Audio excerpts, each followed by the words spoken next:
पिछले दिन यानी कि ट्यूसडे को बहुत सारे बच्चों की बहुत सारी क्वारीज थी, बहुत सारे प्रश्न थे, कुछ हल हुए, कुछ आज हल होंगे। उसी के संदर्भ में आज हम लोग बात करते हैं। और कल हमने देखा था कि जो इस्लामिक फिलॉसफी है उसका मेटाफिजिक्स क्या कहता है और उसकी जो एपिस्टियोलॉजी वो क्या कहती है, यानी कि उसकी जो तत्व मीमांसा है वो क्या कहती है और उसकी जो ज्ञान मीमांसा है वो क्या कहती है। आज हम बात करते हैं कि जो इस्लाम धर्म दर्शन है उसकी मूल मीमांसा क्या है, किस प्रकार के आचार की हमसे वो बात करते हैं, किस प्रकार के मूल्यों की वो बात करते हैं। आज हम लोग उस पर बात करते हैं, क्योंकि यही जो हमारी जो मूल मीमांसा होती है या आचार मीमांसा होती है, ये हमारे जीवन जीने का तरीका होता है। और इसी के आधार पर चलते हुए हम जो है जो मेटाफिजिकल इश्यूज हैं उनको हम प्राप्त करने की कोशिश करते हैं, उनको हम प्राप्त करते हैं।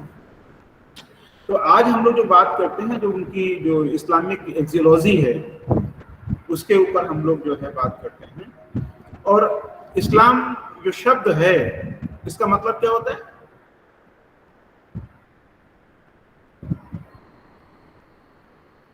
इस्लाम का मतलब क्या होता है?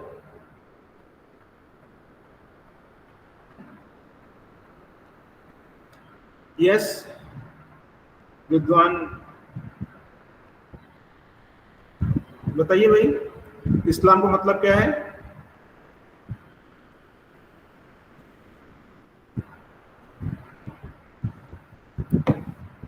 अल्ताफ, इस्लाम का मतलब क्या है?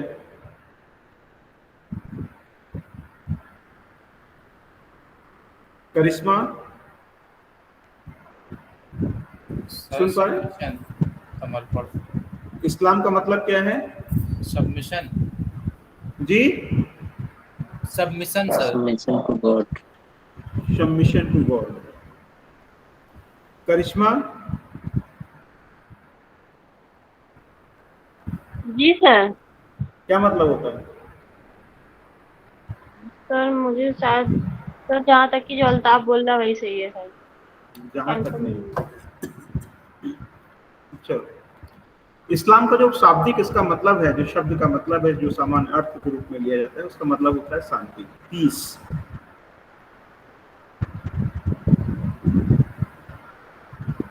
इस प्रकार से जो इस्लाम है ये शांति का मार्ग है, ये लड़ाई झगड़े का मार्ग नहीं है, ये अन्याय अत्याचार का रास्ता नहीं है, बल्कि न्याय और शांति का मार्ग है जो इस्लाम कहता है।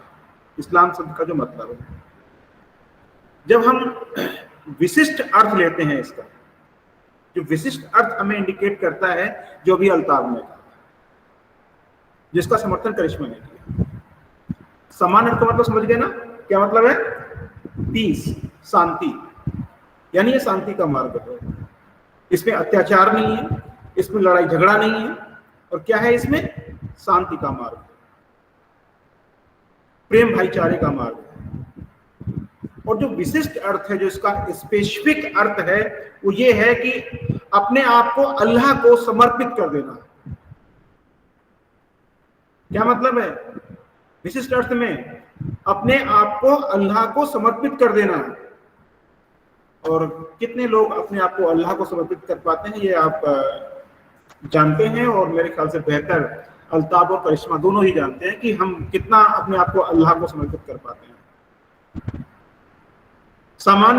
जो सामान्य अर्थ है इस्लाम का, हम उधर उसको भी फॉलो नहीं कर पाते हैं, और जो विशिष्ट अर्थ है उसको भी हम नहीं फॉलो कर पाते हैं, और अपने आप को कहते हैं कि हम इस्लाम धर्म का पालन करने वाले हैं और हम मुसलमान हैं। दोनों में से किसी भी अर्थ को हम फॉलो नहीं करते हैं, केवल शायद 0.% होंगे जो लोग दोनों अर्थ को फॉलो करते हैं। इस प्रकार से इस्लाम ये मानता है कि सभी मनुष्य किसके द्वारा बनाए गए हैं? अल्लाह के द्वारा बनाए गए हैं। जितने भी मनुष्य हैं ये सब अल्लाह के द्वारा बनाए गए हैं, और सभी अल्लाह की संतान हैं, और सभी समान हैं, कोई अंतर नहीं है। जब सबको अल्लाह ने बनाया है तो ये डिफरेंस कैसे? डिफरेंस नहीं हो सकता। और सभी एक दूसरे के भाई हैं। क्या हैं?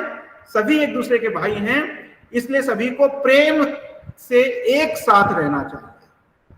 आप जो इतनी अनैतिकता, चरित्रहीनता, अत्याचार जो आप देख रहे हो, अल्लाह उसकी इजाजत नहीं देता है। इस्लाम में मानता है कि सब अल्लाह की संतान है और सब समान हैं, इसलिए सभी को प्रेम के साथ रहना चाहिए और परवरदिगार की इबादत करनी चाहिए। परवरदिगार मतलब अल्लाह की इबादत करनी चाहिए और फालतू के चक्कर में नहीं पड़ना चाहिए। ये समानता के ऊपर जोर देता है, ये भाईचारे के ऊपर जोर देता है, ये प्रेम के ऊपर जोर देता है और इस शांति के ऊपर जोर देता है और कहता है यही जो है ये मानव जीवन के आधारभूत मूल्य हैं। इस्लाम कहता है कि जो इस्लाम मुसलमानों के जो आधारभूत मूल्य हैं, जो इस्लाम को मानते हैं, वो क्या है?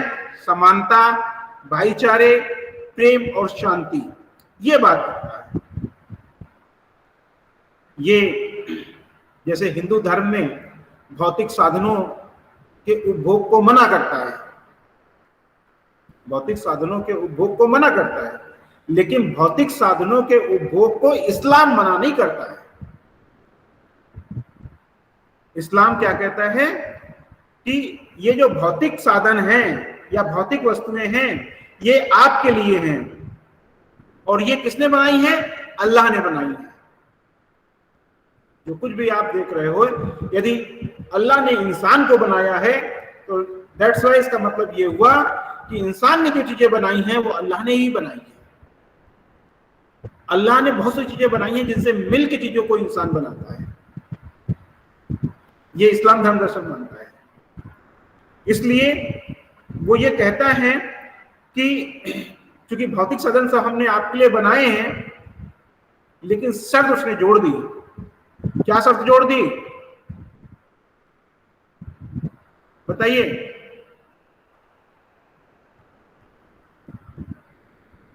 क्या शर्त जोड़ दी? अल्लाह ने क्या शर्त जोड़ी? सारी 7 चीजें तो हमने आपके लिए बनाई हैं, लेकिन शर्त उसने जोड़ दी कि इन सभी जो भौतिक साधन हैं, इनका उपभोग केवल आपको अकेले नहीं करना है। जो शर्त जोड़ी, क्या जोड़ी? इन सभी जो भौतिक सुख सुविधाएं हैं, इनका उपभोग आपको अकेले नहीं करना है, बल्कि आपको मिल बांट कर करना है। आपको मिल बांट कर करना है। तो पता है, जब से हमने अपने आप को सिविलाइज्ड कहा, सिविलाइज समझते ना, सिविलाइज्ड सभ्य कहा हमने अपने आप को, हमने अपने आप को शिक्षित कहा, पढ़ा लिखा कहा, तभी हमने क्या किया? एक खाई खोद दी, एक खाई डाल दी कि आप नीचे हो, मैं ऊपर हूं, आप गंवार हो, मैं पढ़ा लिखा हूं। आपने अंतर पैदा कर दिया। जब हमने अपने आप को सिविलाइज्ड कहा, जब हमने अपने आप को सिविलाइज्ड किया कहा, इसका मतलब हमारे अंदर एक जो है वो ईगो पैदा हो गया, घमंड पैदा हो गया कि हम पढ़े लिखे हैं, हम सिविलाइज्ड हैं। अल्लाह इसे मना करता है।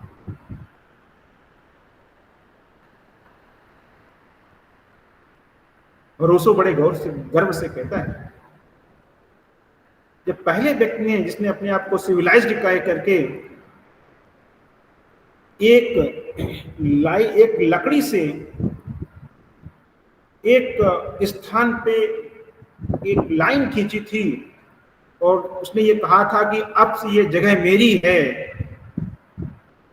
काश लोगों ने उस सिविलाइज्ड पर्सन का विरोध किया होता तो आज जितना आप वैमनस्य देख रहे हैं शायद ये आपको देखने को नहीं मिलता। क्योंकि जब मानव में सभ्यता नहीं थी, सभ्यता थी या उसके अंदर मैं का घमंड नहीं था, तब इस प्रकृति की हर चीज हर व्यक्ति उपभोग करता था, हर व्यक्ति इस्तेमाल करता था। आज हवा में बंटवारा हो गया है, आज पानी में बंटवारा हो गया है, आज पेड़ पौधों में बंटवारा हो गया है, आज बच्चों में बंटवारा हो गया है, आज पता नहीं कहा। और अल्लाह कहता है कि ये सारी चीजें मैंने आपके लिए बनाई हैं और इनका उपभोग करिए, लेकिन एक लाइन जोड़ दी, लेकिन इनका उपभोग आपको अकेले नहीं करना है, बल्कि मिल बांट के करना है। अगर एक रोटी है और 10 लोग हैं तो उसके 10 टुकड़े कीजिए और मिल बांट के खाइए। और ये मत सोचिए कि मैं ताकतवर हूं तो मैं पूरी खा जाऊंगा या मैं आधी खाऊंगा, या आप ये भी मत सोचिए कि रोटी मैंने बनाई है तो मैं खा जाऊंगा। नहीं, ये रोटी आपने नहीं बनाई है, ये रोटी बनी है उस अल्लाह की मेहरबानी से, उस अल्लाह की मेहरबानी से। आप ये सोचिए कि अल्लाह ने मुझे इस काबिल समझा कि मुझे ये मौका दिया कि मैं एक रोटी बनाऊं और 10 लोगों को खिलाऊं, उसके 10 टुकड़े कर। आपको ये भावना अपने अंदर पैदा करनी है, ना कि ये पैदा करना है कि नहीं ये चीज मैंने बनाई है और इसमें मेरा अधिकार है। अल्लाह इसको मना करता है।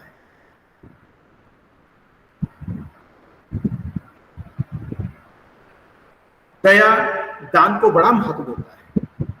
अल्लाह है ये दया को, दान को बड़ा महत्व देता है कि दया आपके अंदर होनी चाहिए, दान करने की प्रवृत्ति आपके अंदर होनी चाहिए। पाप और पुण्य कर्म का भी अल्लाह ने उल्लेख किया है, पाप और पुण्य कर्म का भी अल्लाह ने उल्लेख किया है और मानव जाति को सही रास्ते पर चलने का आचरण सिखाया है। यदि पाप पुण्य का अल्लाह उल्लेख नहीं करता तो लोग सही रास्ते पर चलने का आचरण नहीं दिखाते। इसीलिए अल्लाह ने सही रास्ते पर चलने के लिए उसने पाप पुण्य जैसे कर्मों का भी जिक्र किया है। मनुष्य को अल्लाह से डरना चाहिए और नेक काम करने का संदेश दिया है। उसने कहा है अल्लाह से डरो।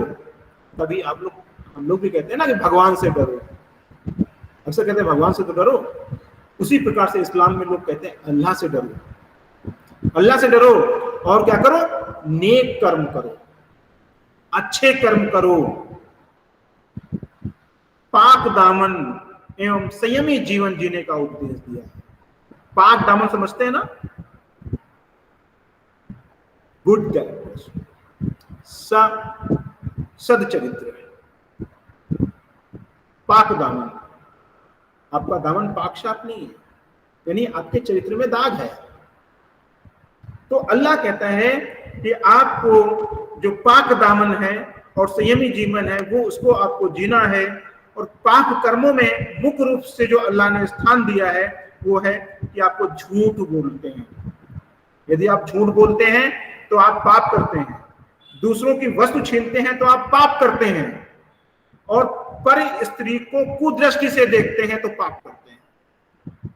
अल्लाह ने कहा यदि आप झूठ बोलते हैं तो पाप करते हैं, दूसरों की वस्तुओं को छीनते हैं तो पाप करते हैं, और दूसरे की स्त्री यानी पर स्त्रियों पर यदि आप कुदृष्टि रखते हैं तो आप पाप करते हैं। दूसरों को सताते हैं तो पाप करते हैं, अकारण किसी की हत्या करते हैं तो पाप करते हैं। अकारण किसी की हत्या करते हैं तो पाप करते हैं, और कर्ज पर ब्याज लेते हैं। यदि कर्ज पर ब्याज लेते हैं और तो भी आप पाप करते हैं। यानी आप ये आपके मन में आ जाए कि नहीं मैं जो है अल्ताफ अगर ये सोच ले कि नहीं मैं जो है सैनी सर को इतना रुपया दे दूं और इसके बदले मुझे इतना ब्याज मिल जाएगा जिससे मैं मौज उड़ाऊंगा, तो अल्लाह कहता है कि आप पाप करते हैं। आपके विचार में ये नहीं आना चाहिए, क्योंकि उसने दया और करुणा की बात की है। यानी यदि आपके पास पैसा है तो आप सैनी सर को ऐसे ही दीजिए, ठीक है, उसके लिए आपको ब्याज लेने की जरूरत नहीं है, क्योंकि ये जो आप लाए हो ये सब अल्लाह ने सबके लिए बनाया है। आपने अपने लिए इकट्ठा कर लिया, आपने यही गलत किया है कि आपने अपने लिए इकट्ठा कर लिया है, बल्कि इसको तो मिल बांट के इस्तेमाल करना है, ये अल्लाह कहता है। तो वो कहता है कि कर्ज पर ब्याज लेना भी पाप है, और कहा है इसके लिए क्या है, और एक बात कही यदि आप अल्लाह की किसी से तुलना करते हैं तो भी पाप है। आप अल्लाह की किसी से तुलना नहीं करेंगे, तुलना करते हैं तो भी पाप है। और कुरान में इससे बचने का उपदेश दिया गया है, कुरान में इससे बचने का उपदेश दिया गया है। और पुण्य कर्मों में अल्लाह की इबादत करने, यानी पुण्य कर्म जो बताए गए हैं उसमें कहा गया है कि आपको अल्लाह की इबादत करनी है, यानी कि नमाज पढ़नी है, पैगंबर मोहम्मद साहब के दिखाए हुए रास्ते पर चलना है, सच बोलना है, जकात देना है, स्त्रियों का सम्मान करना है और सबकी सेवा करने का उपदेश दिया गया है। ये हर मुसलमान को इसका पालन करना चाहिए यदि वो सद्कर्म करना चाहता है, नेक कर्म करना चाहता है। इस प्रकार से यदि हम कहें तो इस्लाम धर्म क्या है, बहुत सारे लोग इसकी बुराई करते हैं इस्लाम धर्म की। वो इस्लाम धर्म क्या है? इस्लाम धर्म अपने वास्तविक रूप में एक ऐसी आचार संहिता है, कोड ऑफ कंडक्ट है, जिसका पालन संसार के सभी व्यक्तियों को करना चाहिए। यदि ये कहें कि सभी व्यक्तियों को जो कहा गया है वो पालन करना चाहिए, तो मेरे ख्याल से कोई बहुत बड़ी बात नहीं होगी, कोई अतिशयोक्त नहीं होगी। कि जो भी इस्लाम में यदि कहा गया है कि नेक कर्म और जो पाप कर्म बताए गए हैं, यदि इन सबको देखें, यानी पाप कर्मों को छोड़ें, नेक कर्मों पर चलें, तो मेरे ख्याल से सबको करना चाहिए, कोई इसमें बुराई की बात नहीं है। हिंदू धर्म में भी इसी प्रकार की चीजों को बताया गया है। ठीक है भाई। इस प्रकार से आज बच्चों हमने जो है, जो आप कहते हैं कि यदि आप ये नेक कर्म करेंगे तो आपको जो है जन्नत नसीब होगी। यदि आप नेक कर्म करेंगे तो आपको जन्नत नसीब होगी, और जो पाप कर्म जिनको बताया गया है इस कुरान में, वो आप करेंगे तो आपको जो है निश्चित रूप से जहन्नुम नसीब होगा। इस प्रकार से बच्चों आज मैंने जो है आपके सामने जो इसकी बहुत छोटे शब्दों में, थोड़े शब्दों में जो इसकी एक्जियोलॉजी थी उसको मैंने आपके सामने प्रेजेंट किया है।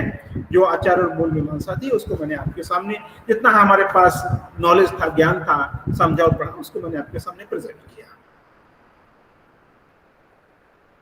अब अगर यदि कहा जाए कि थोड़े शब्दों में कि इस्लाम धर्म क्या है, इस्लाम दर्शन क्या है, तो ये हम कह सकते हैं कि इस्लाम धर्म दर्शन इस संसार को अल्लाह के द्वारा निर्मित मानता है, और ये मानता है कि जगत की सब वस्तुएं, यानी इस ब्रह्मांड की सब वस्तुएं नाशवान होने के बावजूद भी यथार्थ हैं। नाशवान तो हैं लेकिन यथार्थ हैं, मनुष्य के लिए उपयोगी हैं।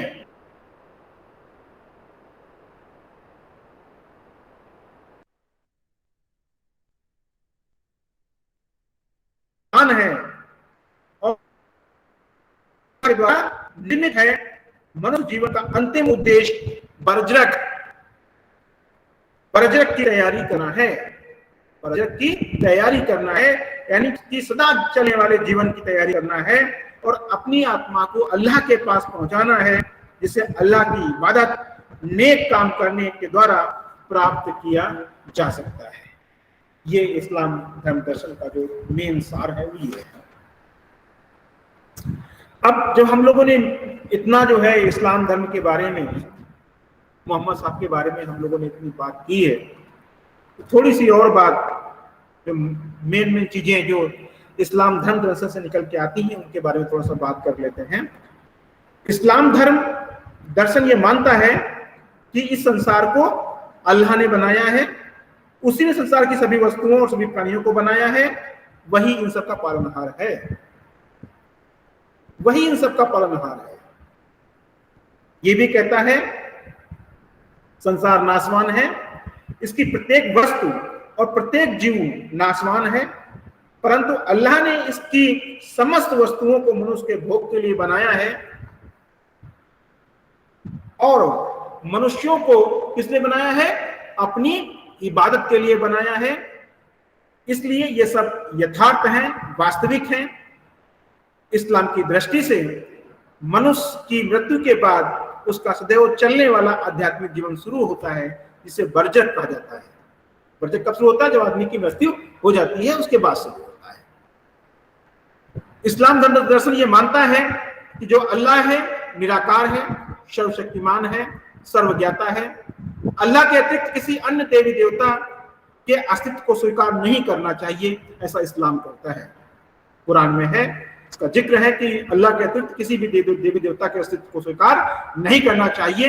इस्लाम के अनुसार आत्माएं अल्लाह के द्वारा निर्मित हैं और अंत में अल्लाह के पास ये सभी पहुंचना चाहती हैं। जिस प्रकार से हम लोग जो है भगवान के घर जाना चाहते हैं, भगवान से मिलना चाहते हैं, उसी प्रकार से जो आत्माएं इस्लाम धर्म दर्शन को मानने वाली हैं, वो भी जो है अल्लाह के पास अपने आप को पहुंचाना चाहती हैं, ले जाना चाहती हैं। इस्लाम धर्म दर्शन कहता है संसार में केवल मनुष्य ही एक ऐसा प्राणी है जो अल्लाह की इबादत करके आत्मा को अल्लाह के पास पहुंचा सकता है। इनकी दृष्टि से मनुष्य अल्लाह द्वारा बनाई गई सर्वश्रेष्ठ रचना है। मनुष्य के पुनर्जन्म में ये विश्वास नहीं करते हैं। इस्लाम धर्म दर्शन कहता है कि अल्लाह कयामत के दिन कब्र में गड़े हुए मुर्दों के कर्मों का लेखा जोखा लेता है, फिर उनके कर्मों के अनुसार उन्हें बहिश्त यानी जन्नत और दोजख यानी जहन्नुम में भेज देता है। कयामत के दिन, है ना, ये सब चीजें होती हैं। और ये कहते हैं कि केवल जो मनुष्य है वही केवल अल्लाह के पास पहुंच सकता है, उसी की आत्मा अल्लाह के पास पहुंच सकती है, वही केवल इबादत कर सकता है। लेकिन हिंदू धर्म दर्शन में कहा गया है कि यहाँ पशु पक्षी पेड़ पौधे सभी जो है वो अल्लाह की इबादत कर सकते हैं, भगवान की पूजा कर सकते हैं, भगवान को याद कर सकते हैं, सब कर सकते हैं। लेकिन इस्लाम कहता है नहीं, केवल मनुष्य ही अल्लाह की इबादत कर सकता है।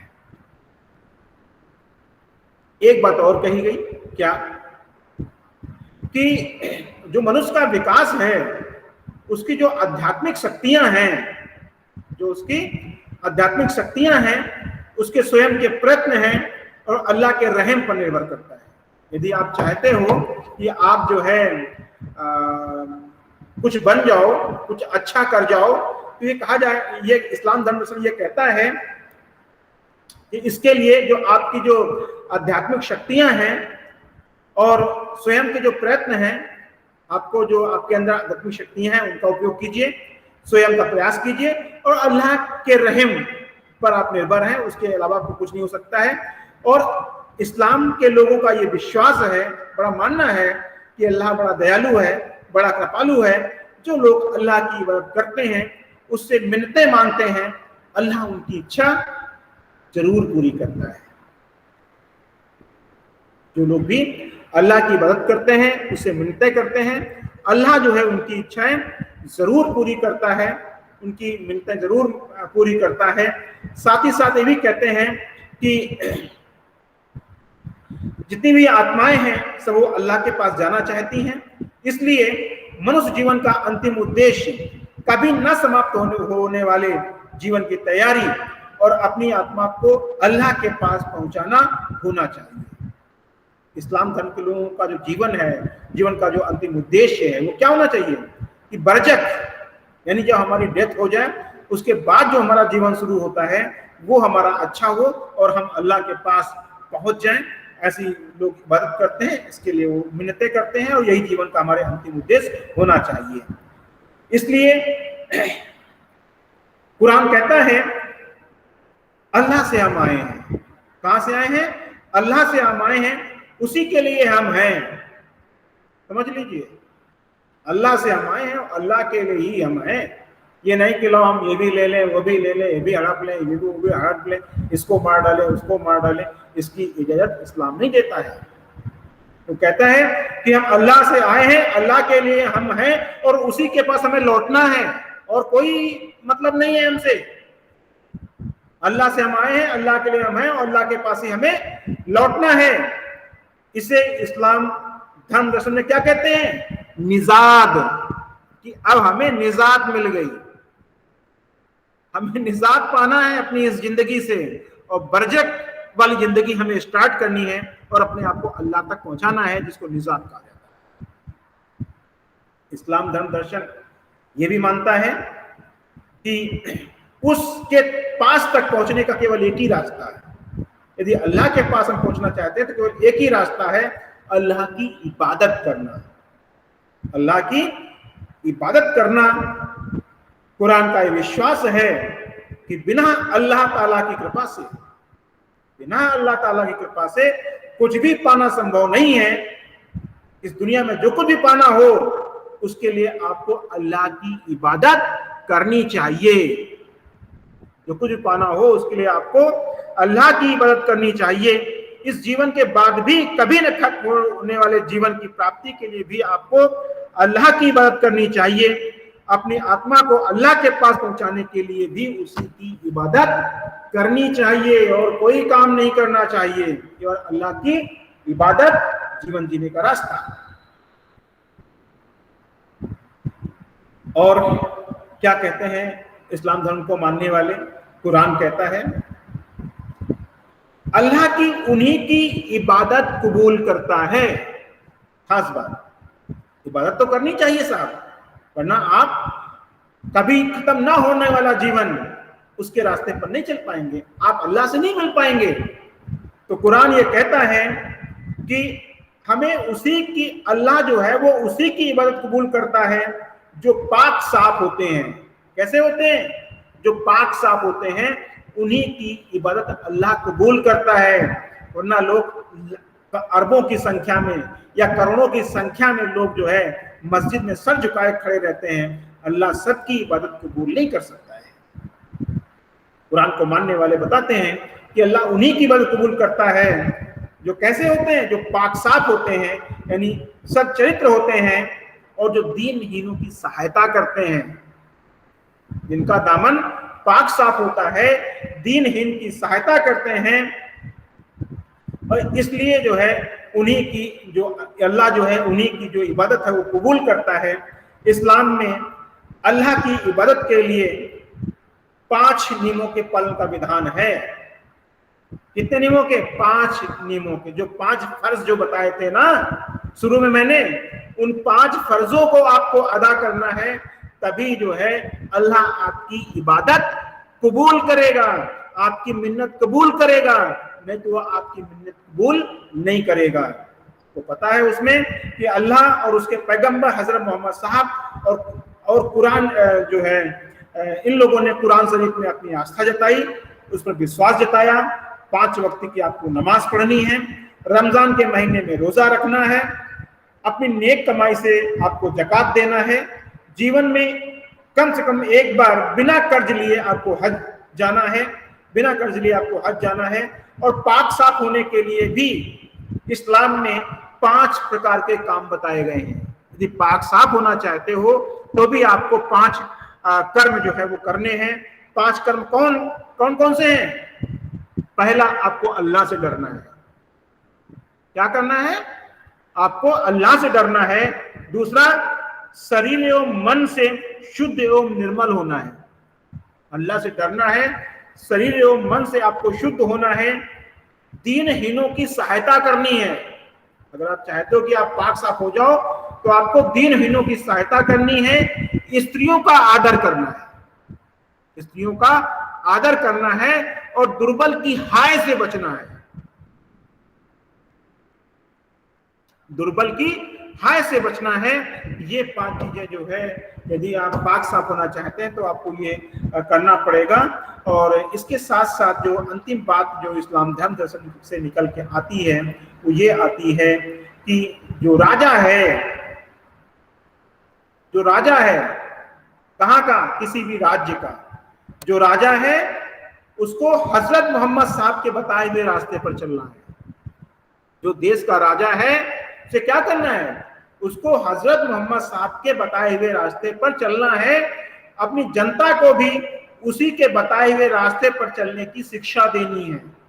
अंतिम बात जो धर्म दर्शन में है, कुरान ये कहता है कि शासक को यानी राजा को हजरत मोहम्मद साहब के बताए हुए रास्ते पर चलना चाहिए और अपनी जनता को भी उसी रास्ते पर चलने की शिक्षा देनी चाहिए। उसे अपनी जमीन की रक्षा करनी चाहिए। राजा को अपनी जमीन की रक्षा करनी चाहिए और साथ ही किसी दूसरे शासक, दूसरे राजा की जमीन नहीं छीननी चाहिए। आपको अपनी चीज की सुरक्षा करनी चाहिए, लेकिन दूसरे की चीज आपको नहीं छीननी चाहिए। दूसरे राजा को दूसरे राजा पर आक्रमण नहीं करना चाहिए। इस्लाम धर्म दर्शन के अनुसार यदि किसी राजा को अपनी जमीन, अपने धर्म, अपनी स्त्रियों की रक्षा के लिए युद्ध भी करना पड़े तो उसे युद्ध करना चाहिए। राजा को अपनी जमीन के लिए, अपने धर्म की रक्षा के लिए और अपने देश की स्त्रियों की रक्षा के लिए यदि युद्ध भी करना पड़े तो उसे पीछे नहीं हटना चाहिए, बल्कि उसे युद्ध करना चाहिए। क्योंकि मोहम्मद साहब ने भी मक्का पे चढ़ाई की थी। जब मदीना से वापस लौटे तो उन्होंने अपना हक पाने के लिए मक्का पे चढ़ाई की थी। इस प्रकार से उन्होंने कहा है कि अपने मन से आपको गलत काम नहीं करना है। यदि आपके ऊपर कोई आपको परेशान करता है, कुछ करता है, तो उसका भी आपको विरोध करना चाहिए, चुपचाप ऐसे ही नहीं रहना चाहिए। इस प्रकार की जो है बातें जो इस्लाम धर्म दर्शन से जो है निकल के सामने आई हैं, जिनके बारे में बच्चों आज आपके साथ मैंने चर्चा की है। कल शिक्षा के बारे में इस्लाम धर्म दर्शन किस प्रकार की शिक्षा की बात करता है उस पर हम लोग बात करेंगे। आज के लिए इतना ही। किसी के मन में कोई जिज्ञासा हो, कोई कुछ जिज्ञासा मतलब दोनों प्रकार की, प्रश्न पूछने की या कुछ बताने की, तो आपका स्वागत है। आप हम लोगों को बता